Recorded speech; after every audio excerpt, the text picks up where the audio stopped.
Há mais de 30 anos era descoberto o primeiro planeta fora do sistema solar. Hoje a ciência tem conhecimento de mais de 5.000 exoplanetas, e um deles foi descoberto em solo pontagrossense, na Universidade Estadual de Ponta Grossa. O professor Marcelo Emílio é um dos cientistas que participou dessa primeira conquista 100% brasileira. Ele está aqui para falar conosco sobre essa e outras descobertas sobre o universo. Seja bem-vindo, professor. Muito obrigado pelo convite. É um prazer estar aqui com vocês hoje.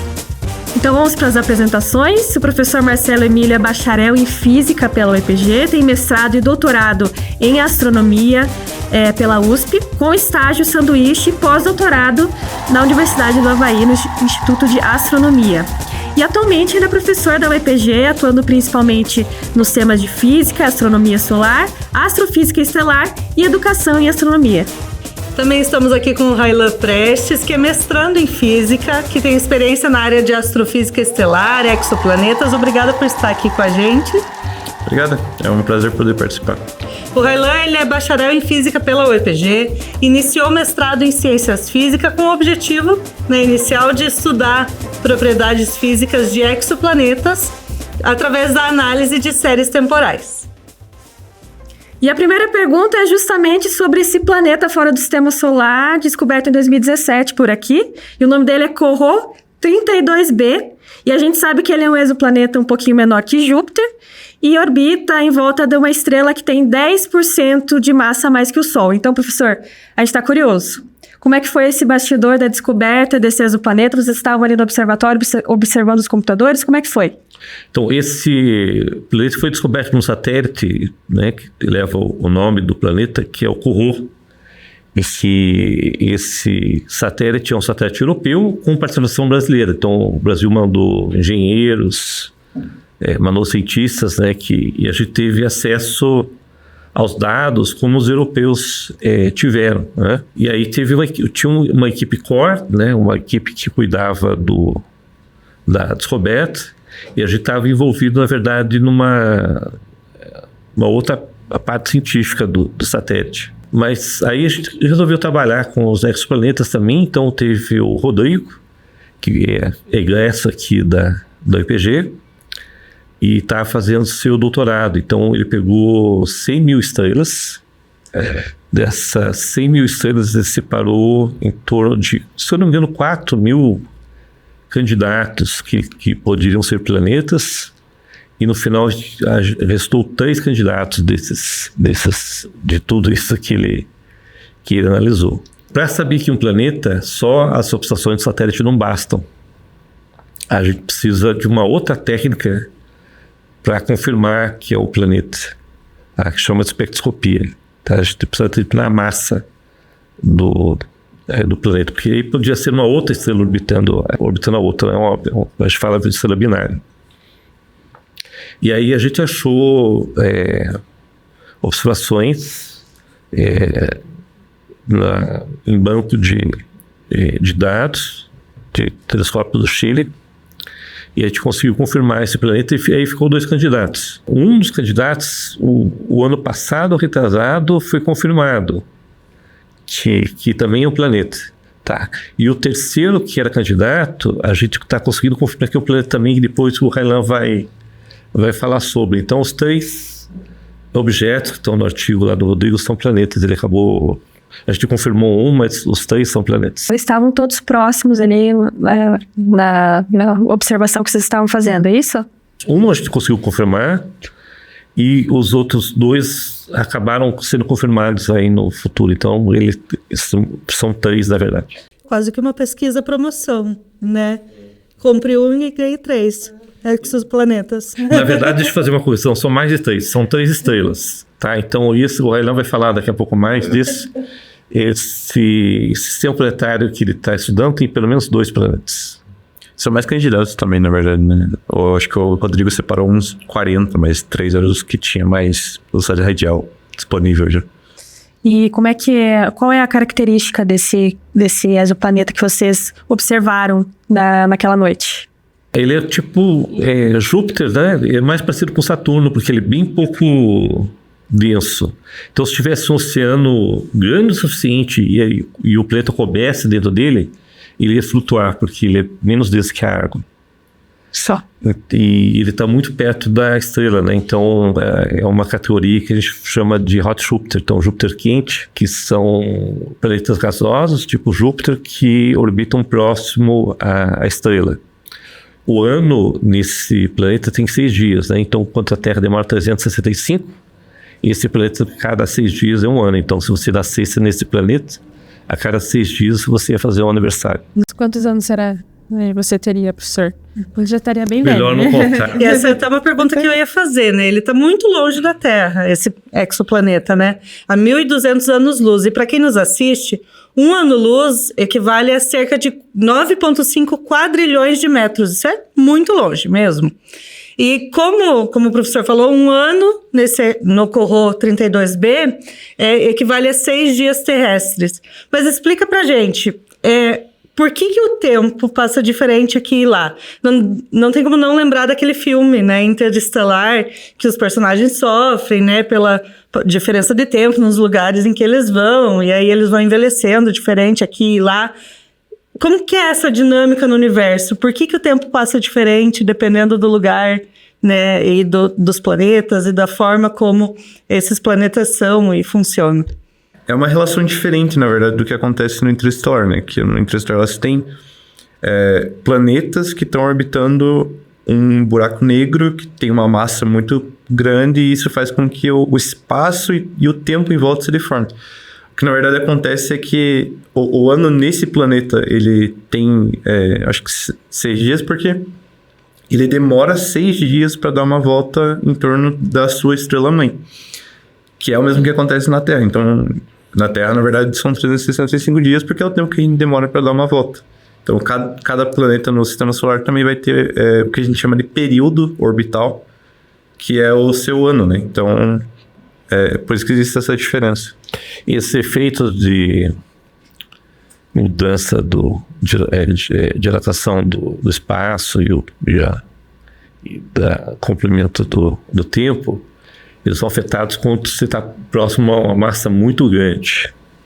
Então, no caso do buraco negro, os seus nêutrons são densos, e você tem que chegar muito perto desses objetos para você sentir esses efeitos, né? E no caso da velocidade restrita, se você está viajando a uma velocidade muito perto da velocidade da luz, aí esses efeitos do interestelar, eles são notáveis, né? A velocidade da luz, ela é constante, independente do observador. Foi Einstein que propôs isso, e depois isso foi verificado muitas vezes. Então, como a velocidade é constante, e se você está muito perto da velocidade da luz, o que acontece é que o tempo é experimentado de maneira diferente, dependendo da velocidade que o viajante está exercendo. Então, imagine 2 gêmeos, um fica aqui na Terra e o outro entra no foguete, e esse foguete viaja à velocidade da luz. Para o gêmeo que está aqui na Terra, vai passar décadas assim, ele vai ter filhos, vai ter netos, ele vai estar bem velhinho. Aí quando o outro gêmeo volta da sua viagem, que está indo à velocidade da luz, para ele passou poucos anos, ele vai estar décadas mais novo do que o gêmeo que ficou aqui na Terra. Legal também que esse efeito ele sempre acontece, né? Só que em qualquer massa, ele sempre vai acontecer, só que o efeito é muito pequeno para massas muito pequenas. E interessante também que esse efeito também acaba gerando uma curvatura da luz, que é algo que a gente pode também usar para observar exoplanetas também, só que em uma configuração diferente.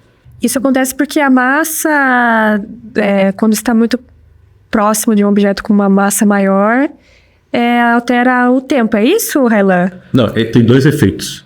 Esse paradoxo está relacionado, na verdade, à velocidade só, né?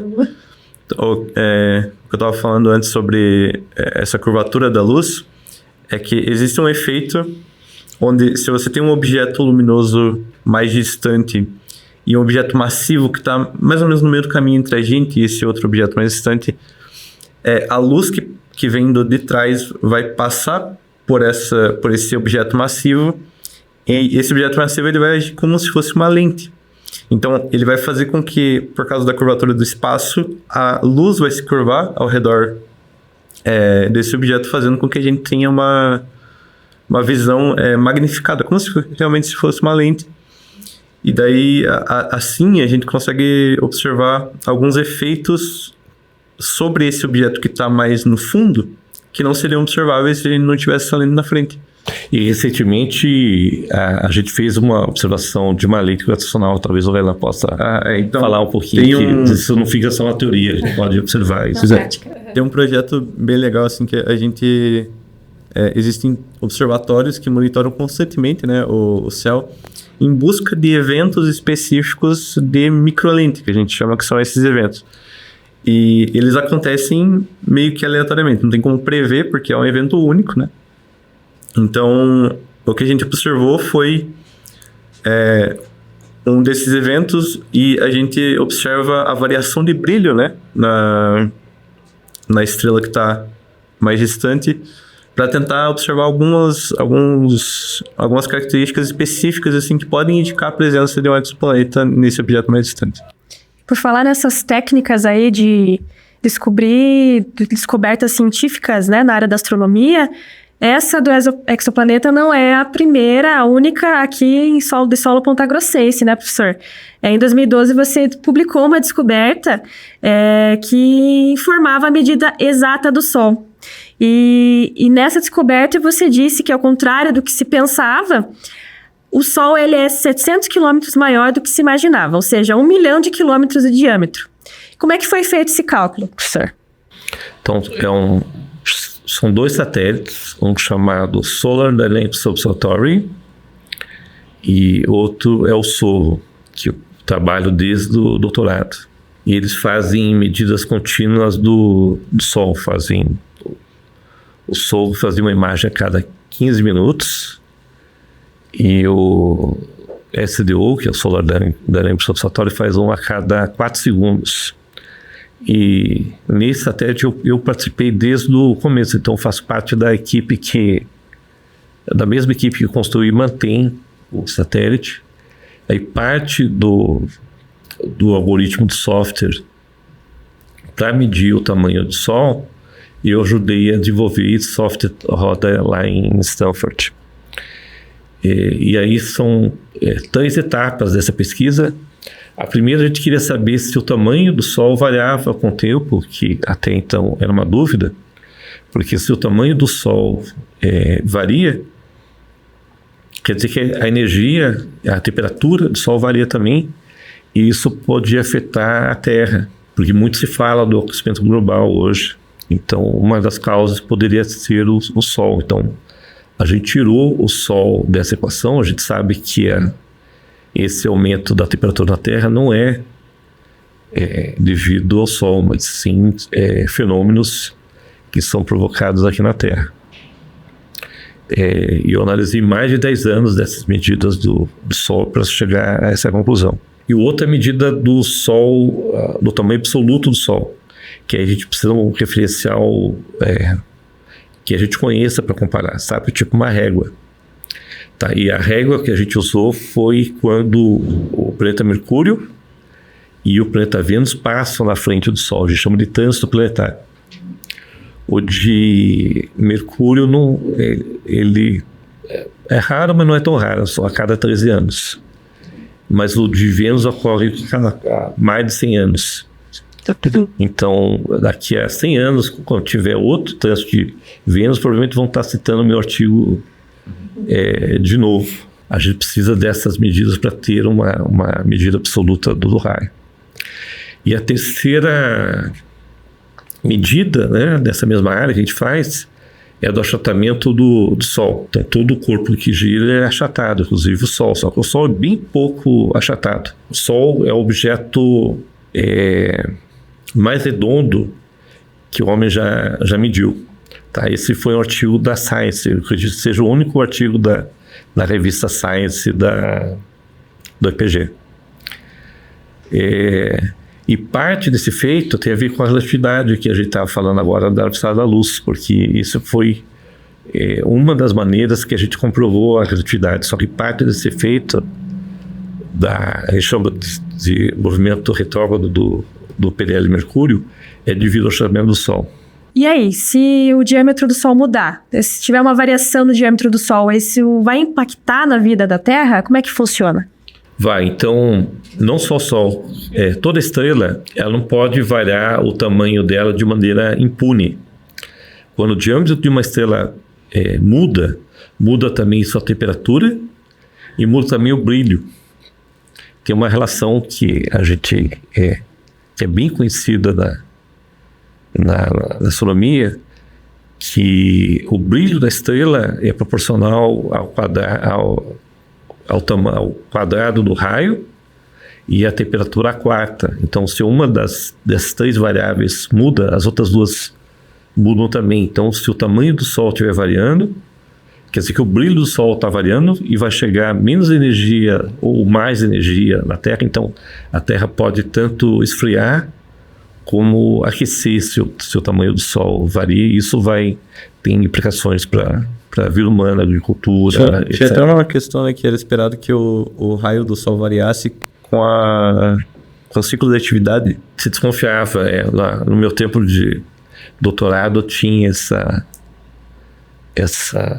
dúvida, e é um dos trabalhos que a minha tese ajudou a solucionar, que a gente, pelo menos em poucas décadas, o raio do Sol não varia de forma significativa. Então desconstruiu essa hipótese. Mas isso é bom, porque a gente tirou uma fonte da equação, né? Porque os fenômenos são muito complexos na natureza. Então, quando a gente elimina as coisas, a gente pode estudar o que, se não é isso que está causando, então o que é. Então a gente pode ir atrás de outras coisas. Uma das descobertas mais negativas que teve um impacto fundamental foi um experimento chamado Maxwell-Morley, que eles tentaram medir a velocidade da luz quando a Terra estava girando num sentido. Eles observaram as estrelas num sentido e no outro, no sentido que a Terra estava girando e no sentido oposto. E o experimento não dava certo, eles não conseguiam medir a diferença da velocidade, né? E isso foi bom porque comprovou que a velocidade da luz é constante, independente do que você está observando, e aí gerou toda aquela discussão que a gente está falando agora, da velocidade da luz, da diferença dos tempos, de paradoxo dos gêmeos. A gente falou, né, sobre cooperações com outros países internacionais, né, e vocês estão agora com um projeto para a construção de um telescópio de quase 2 metros na Espanha, né? Você pode contar um pouquinho mais sobre como que é esse projeto, quais têm sido as dificuldades, né, para o desenvolvimento do projeto? Então, esse é um projeto de colaboração internacional. Então, a UEPG faz parte, a Universidade de Tohoku, no Japão, e a gente tem outros parceiros na Europa e nos Estados Unidos. Agora, no começo do ano, eu assumi a presidência dessa fundação, e o telescópio chama-se Planets, e inicialmente a gente ia construir ele no Havaí. Só que no Havaí as montanhas são sagradas, né? Tem um deus chamado Pele, que os nativos acho que moram no Havaí, então as montanhas são território sagrado para eles. Eles têm pedido que novos telescópios se instalem no Havaí. A gente tinha um antigo prédio na Universidade de Chicago, que é o coletor de nêutrons, para instalar, e a gente ia reformar o prédio. E desde então a gente tem buscado outras locações para instalar o telescópio. O telescópio em si, ele está sendo produzido no Japão. Há poucos meses atrás terminou a fase de polimento do espelho e ele está sendo montado. Então os primeiros testes estão sendo no Japão e a gente está negociando com 2 lugares na Espanha, um nas Ilhas Canárias e outro no local na Espanha continental, para instalar o telescópio. Agora, esse telescópio chama Planets, ele vai ser possível explorar exoplanetas próximos e estudar planetas e objetos do sistema solar. E essa fundação Planets é um grupo de cientistas que acredita que a gente pode encontrar vida no universo além da Terra. Então a gente está atrás disso, né? E esse telescópio vai servir de primeira fase de testes para a gente construir telescópios maiores para a gente poder olhar aí o universo atrás de exoplanetas com vida. E vocês já deram um spoiler antes, né, que vocês já descobriram outros exoplanetas, pelo menos um, né, que está em fase aí de estudos, né, de confirmações. O que vocês podem contar para nós, né, Raylan, sobre esse exoplaneta que deve ser publicado aí nos próximos dias? É um desses 3 candidatos que foram definidos pelo Rodrigo lá em 2017. Então, a gente tinha uma detecção inicial de um trânsito, de vários trânsitos, na verdade, que foram observados pelo Corot. Então, quando o planeta passa em frente à estrela, a gente tem uma diminuição do brilho e a gente conseguiu detectar esse sinal, né? Só que, como o professor tinha dito, a gente precisa de outros, algum outro método que possa confirmar simultaneamente a detecção desse sinal. Então, o que a gente fez foi buscar novamente dados de velocidade radial, primeiramente disponíveis publicamente, e assim a gente consegue fazer uma solução estatística da mesma maneira que foi feita para o Corot 32b, né? Que tenta conciliar os sinais presentes nesses 2 conjuntos de dados. Só que o que acabou acontecendo é que a gente não conseguiu encontrar uma solução que comportava a presença de um exoplaneta. Então, a nossa hipótese da existência de um exoplaneta não foi conclusiva nesses dados. Então, o que a gente está considerando é que existem, na verdade, 2 exoplanetas, e assim a gente teve uma resposta estimada, né, que se comporta bem com esses dados. Então, o que a gente teria 2 planetas com... o primeiro deles teria uma massa mais ou menos 2 vezes maior do que a de Júpiter. O terceiro um pouco maior, eu acho que 3 vezes a massa de Júpiter. Só que essa estimativa ainda não é realmente conclusiva, porque a gente não tem observações de velocidade radial suficientes, né? Então, o que a gente está fazendo agora nós fizemos um pedido de tempo para o Observatório Gemini, que é um telescópio, o Gemini Norte, né? Que é um telescópio de 8 metros no Havaí, né? E a gente quer observar, então, 7 pontos, fazer 7 observações novas de velocidade radial, e assim a gente espera que a gente consiga eliminar qualquer incerteza relacionada à nossa solução que a gente tem agora, né? Por que todo esse interesse? O cientista tem muita curiosidade, a gente sabe. Mas por que todo esse interesse por planetas que estão fora do nosso sistema solar? Qual que é a importância, do ponto de vista científico, de descobrir planetas e sistemas fora do que a gente já conhece? Eu acho que o mais interessante é realmente, o foco com a maior quantidade de sistemas que a gente acaba descobrindo e confirmando, a gente vai aumentando o conhecimento sobre o próprio sistema solar. Então, muitos efeitos que a gente acaba observando nesses sistemas que foram descobertos, ou eles aparecem no sistema solar, ou são sistemas completamente diferentes. Então, a gente tem uma variedade muito grande de sistemas que foram descobertos que são completamente diferentes do sistema solar. Então, o interessante também é que a gente acaba tendo a descoberta de sistemas que estão em diferentes pontos evolutivos de sistemas planetários, né? Então, a gente pode ter uma ideia de como o próprio sistema solar acabou se formando e evoluindo através do estudo de sistemas mais distantes. Então, o que é interessante também desses sistemas que o primeiro Rodrigo descobriu e que a gente está estudando agora, é que eles são realmente muito diferentes do sistema solar. No sistema solar, a gente tem órbitas que são muito pouco excêntricas, elas são circulares. Então, nesse caso desses 2 exoplanetas novos, a gente tem órbitas muito mais excêntricas, então são elipses muito mais alongadas. Também são Júpiteres quentes, que são planetas muito grandes que estão muito perto da estrela, o que é difícil de explicar. A gente não tem realmente ainda teorias tão bem fundamentadas que expliquem completamente esse tipo de sistema, né? Então, eu acho que esse é o interesse principal, né? A gente entender melhor como os planetas se formam, como eles evoluem e a dinâmica final também. Isso é bem bacana, né? Viver nessa vida aí de descobrir, de olhar para o universo.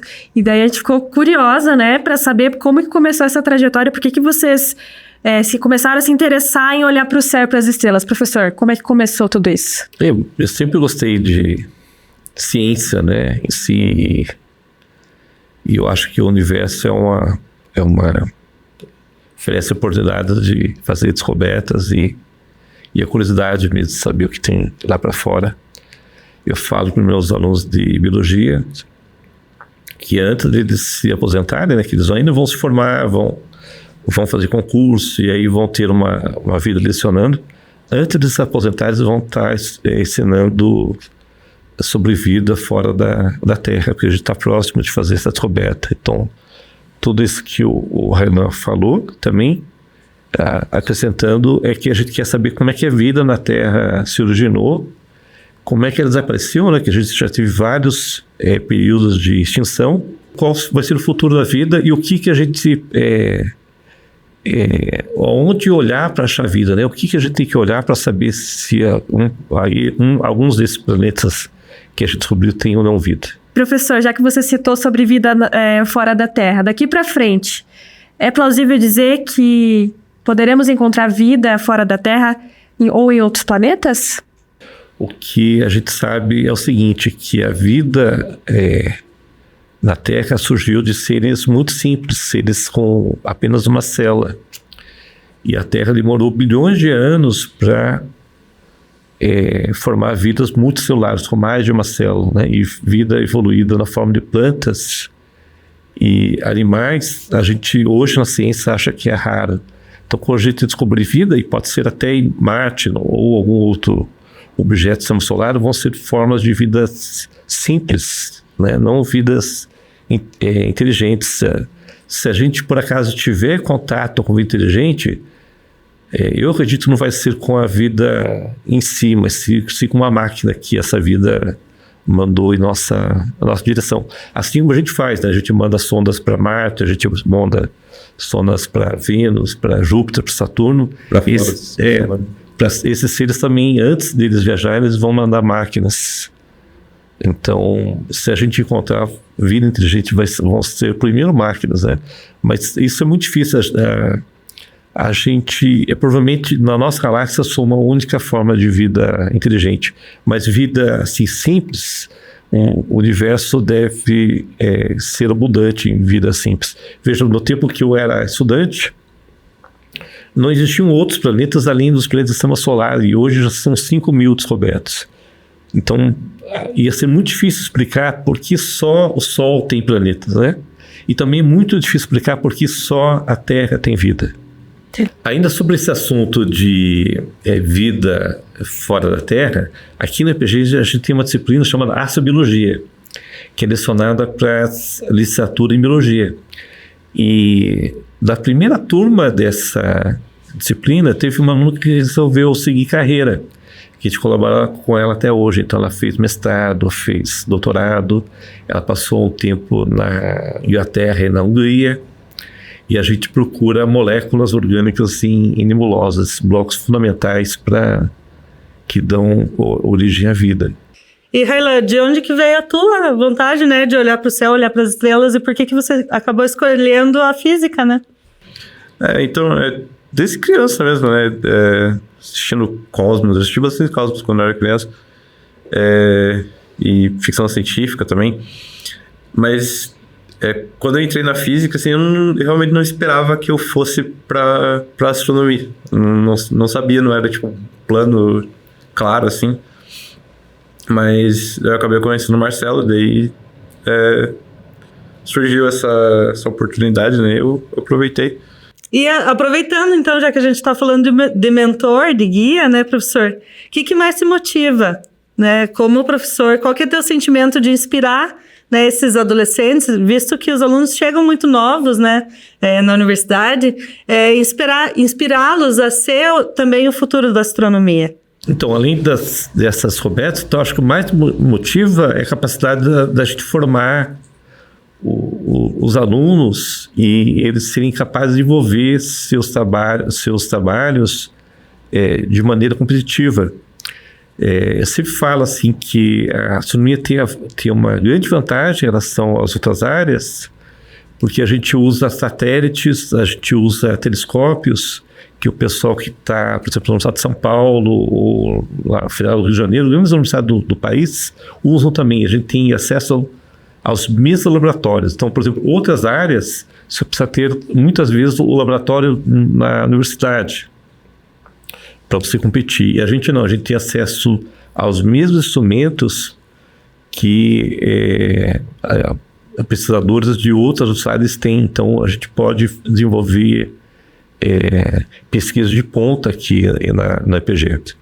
O Railan pode falar um pouquinho, ele está agora fazendo um projeto para esse telescópio Gemini, que é de 8 metros, e a gente está competindo com, não vou nem falar com o pessoal do Brasil, mas ele pode falar mais, a gente está competindo com o pessoal dos Estados Unidos e Canadá pelo tempo, porque conseguir tempo de um telescópio de 8 metros é bem difícil.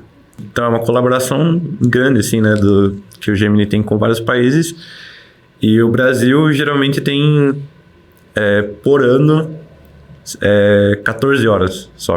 Então a gente está pedindo 2 horas. Então, um total de umas 60 disponíveis para o resto do mundo inteiro. Então, e geralmente os pedidos vêm realmente de... A gente analisou vários desses pedidos, né? Eles vêm geralmente de universidades dos Estados Unidos, da Europa. Então, é realmente bastante concorrido. E tem boas chances de conseguir.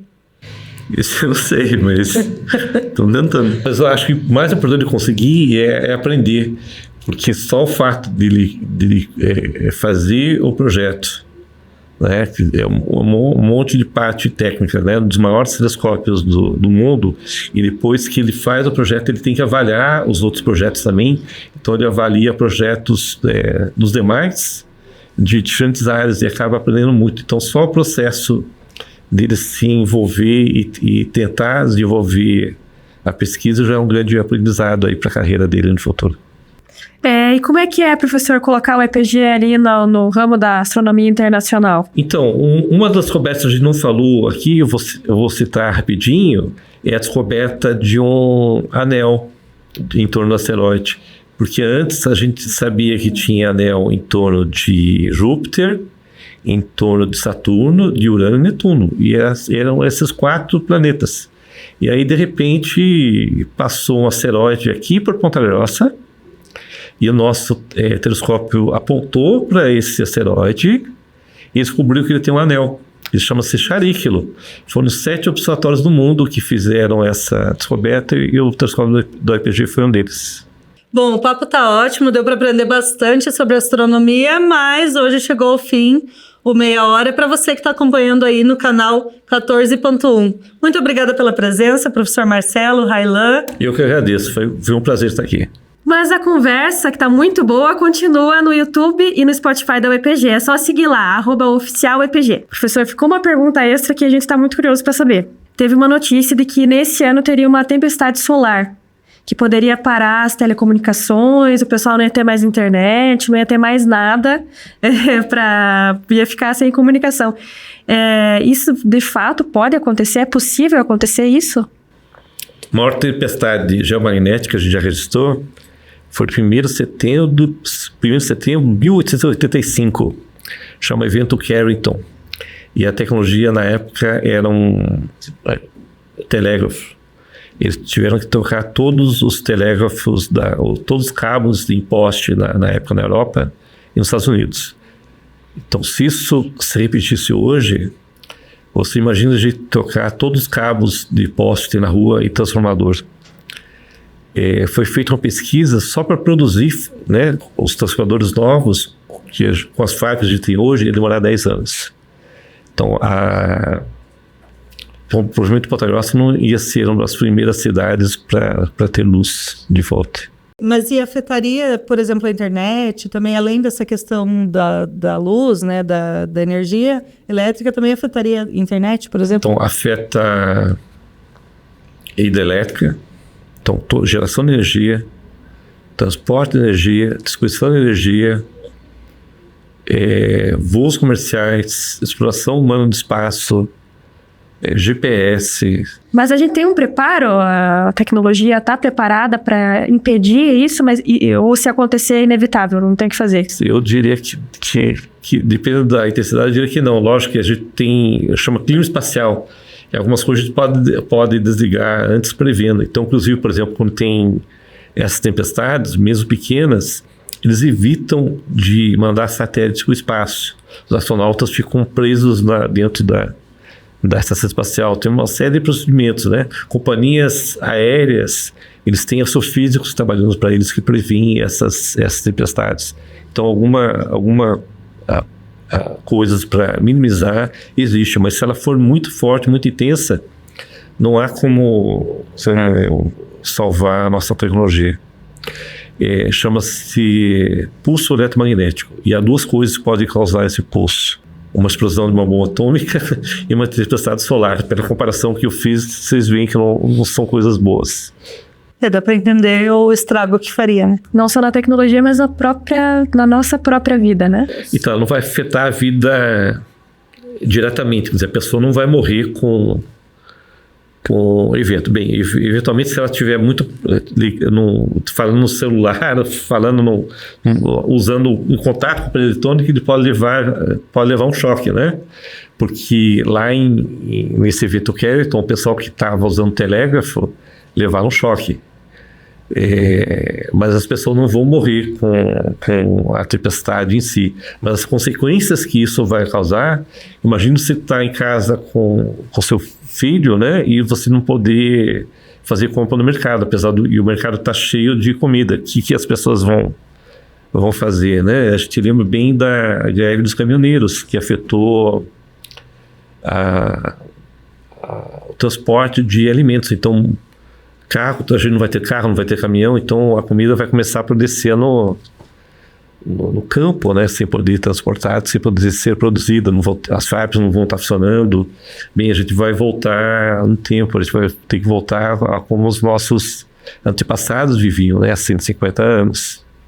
Mas imagine sair para fora, aqui em Ponta Grossa, e você vê uma aurora austral, né? Foi o que aconteceu lá nessa evento Carrington que eu falei. Auroras foram vistas em latitudes como de Cuba e Havaí, que são mais ou menos a latitude aqui de Ponta Grossa, aqui é norte e aqui é sul, né? Em torno de 20 graus de latitude. Um tempo atrás, uns meses atrás, aconteceu auroras perto de Nova York, né? Foi o último caso de uma tempestade. Isso está relacionado com o sol. É bem fácil de entender esse fenômeno. É muito comum agora ter celulares que carregam por indução.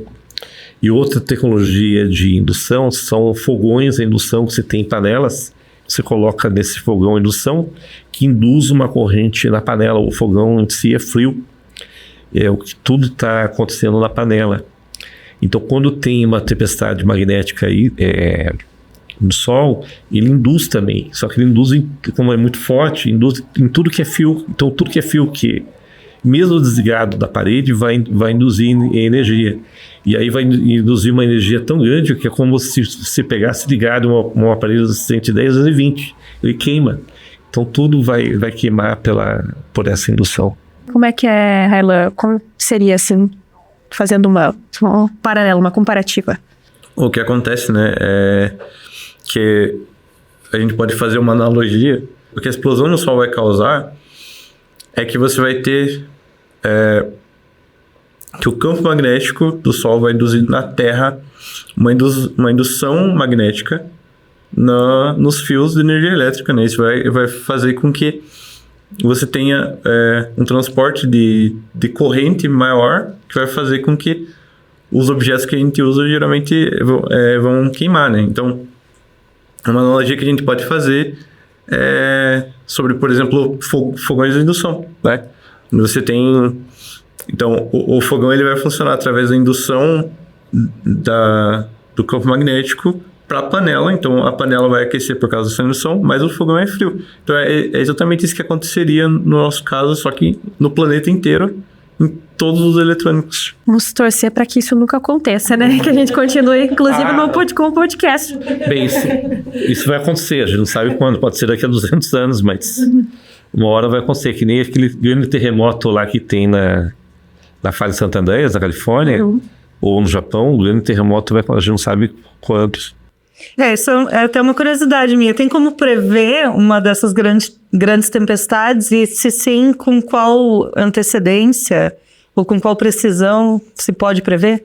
A gente tem períodos que são mais prováveis, porque o Sol tem um ciclo de 11 anos. Na verdade, é 22 anos a inversão do campo, mas a cada 11 anos o número de manchas se repete. Então, a gente tem picos a cada 11 anos onde esses eventos são mais prováveis. Esse foi o Meia Hora, podcast de entrevistas da Universidade Estadual de Ponta Grossa, criado pela Coordenadoria de Comunicação em parceria com a TV Educativa. Eu sou a Aline Jasper.